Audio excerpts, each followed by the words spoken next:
Jaffer express ரயிலை தடம் புரள செய்து பிடித்து வைத்திருந்த 214 பிணைய கைதிகளையும் கொன்றுவிட்டதாக பலூச் லிபரேஷன் ஆர்மி அமைப்பு அறிவித்துள்ளது. இது பாகிஸ்தானை கதிகலங்க வைத்திருக்கிறது.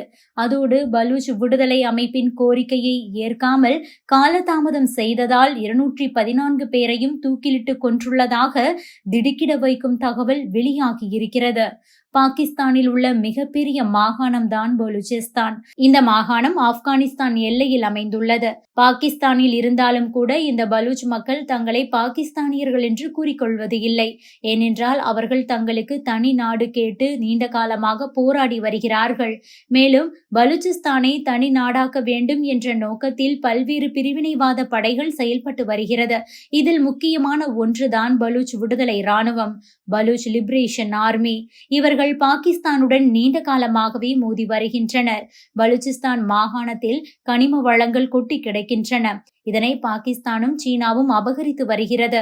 இதற்குத்தான் பலூச் விடுதலை ராணுவம் கடும் எதிர்ப்பு தெரிவித்து வந்தது. அதோடு பாகிஸ்தானின் ராணுவ முகாம்களை குறிவைத்து தற்கொலைப்படை தாக்குதலும் குண்டு வெடிப்புகளையும் பலூச் விடுதலை ராணுவத்தினர் மேற்கொண்டனர். இதனால் பாகிஸ்தான் ராணுவம் மற்றும் பலூச் விடுதலை ராணுவம் இடையே மோதல் என்பது வெடித்தது. இந்த மோதலின் ஒரு பகுதியாக குவெட்டாவில் இருந்து பெஷாவர் நோக்கி ஜாஃபர் எக்ஸ்பிரஸ் ரயில் கடந்த 11ஆம் தேதி சென்று கொண்டிருந்தது. பலூச்சிஸ்தான் மாகாணம் முஷ்கக் பகுதி சுரங்கப்பாதையில் வந்தபோது பலூச் விடுதலை படையினர் வெடி வைத்து ரயிலை தடம் புரள வைத்தனர். அப்போது ரயிலில் இருந்த பாகிஸ்தான் ராணுவம் மற்றும் பலூச் விடுதலை ராணுவத்தினர் இடையே கடும் துப்பாக்கி சண்டை நடந்தது. இதில் பாகிஸ்தான் வீரர்கள் 30 பேர் வரை சுட்டுக் கொல்லப்பட்டனர். அதோடு 500க்கும் மேற்பட்டவர்களை பலூச் விடுதலை ராணுவத்தினர் பிணைய கைதிகளாக பிடித்துச் சென்றுள்ளனர். பாகிஸ்தான் ராணுவம் முழு வீச்சில் களமிறங்கியது.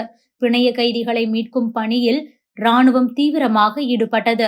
364 பேர் வரை மீட்கப்பட்டனர். தொடர்ந்து 200க்கும் அதிகமானோர் பலூச் விடுதலை ராணுவத்தினரின் கட்டுப்பாட்டில் பிணைய கைதிகளாக இருந்தனர். இந்த நிலையில்தான் தற்போது பலூச் விடுதலை ராணுவம் சார்பில் ஒரு ஷாக் அறிவிப்பு வெளியாகி இருக்கிறது. அந்த அமைப்பின் செய்தி தொடர்பாளர் ஜியாந்த் பலூச் இது பற்றிய தகவலை வெளியிட்டிருக்கிறார். இது தொடர்பாக வெளியாகியுள்ள அறிவிப்பில் ஜாஃபர் ரயில் கடத்தலில் பிணைய கைதிகளாக பிடித்து வைக்கப்பட்ட 214 பிணைய கைதிகளும் கொல்லப்பட்டு விட்டனர். பலூச் விடுதலை ராணுவம் பாகிஸ்தான் ராணுவத்திற்கு போர் கைதிகளை பரிமாறிக்கொள்ள 48 மணி நேரம் காலக்கெடு வழங்கியது. இது பிணைய கைதிகளின் உயிரை காப்பாற்றுவதற்கான கடைசி வாய்ப்பாக வழங்கப்பட்டது. ஆனால் பாகிஸ்தான் வழக்கம் போல பிடிவாதம் மற்றும் ஆணவ போக்கை கடைபிடித்தது. பேச்சுவார்த்தையை தவிர்த்ததோடு கள யதார்த்தத்தை புரிந்து கொள்ள தவறிவிட்டது. இந்த பிடிவாதத்தின் விளைவாக 214 பிணைய கைதிகளும் தூக்கிலிடப்பட்டு விட்டனர். நாங்கள் எப்போதும் சட்டத்தின்படிதான் நடப்போம். ஆனால் பாகிஸ்தானின் பிடிவாதம் தான் எங்களை இப்படி செய்ய கட்டாயப்படுத்தியது.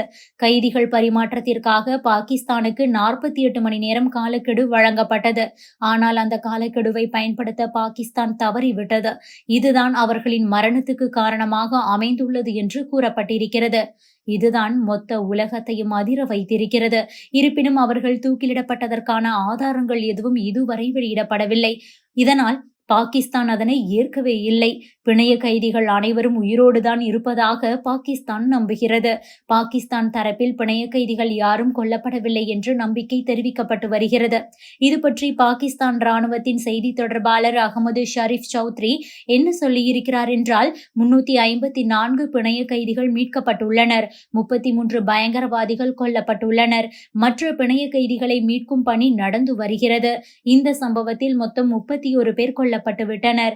இதில் 21 ராணுவ வீரர்கள், 3 ரயில்வே ஊழியர்கள், 5 பயணிகள் அடங்குவர் என தெரிவிக்கப்பட்டிருக்கிறது. பாகிஸ்தான் இப்படி கூற பலூச் விடுதலை ராணுவம் பிணைய கைதிகள் மற்றும் பாகிஸ்தான் ராணுவ வீரர்கள் என்ற 214 பேரையும் தூக்கிலிட்டு கொன்றிருப்பதாக சொல்லியிருப்பது பெரும் அதிர்ச்சியை ஏற்படுத்தியிருக்கிறது. இருப்பினும் உண்மை நிலவரம் என்ன என்பது இதுவரை தெரியவில்லை.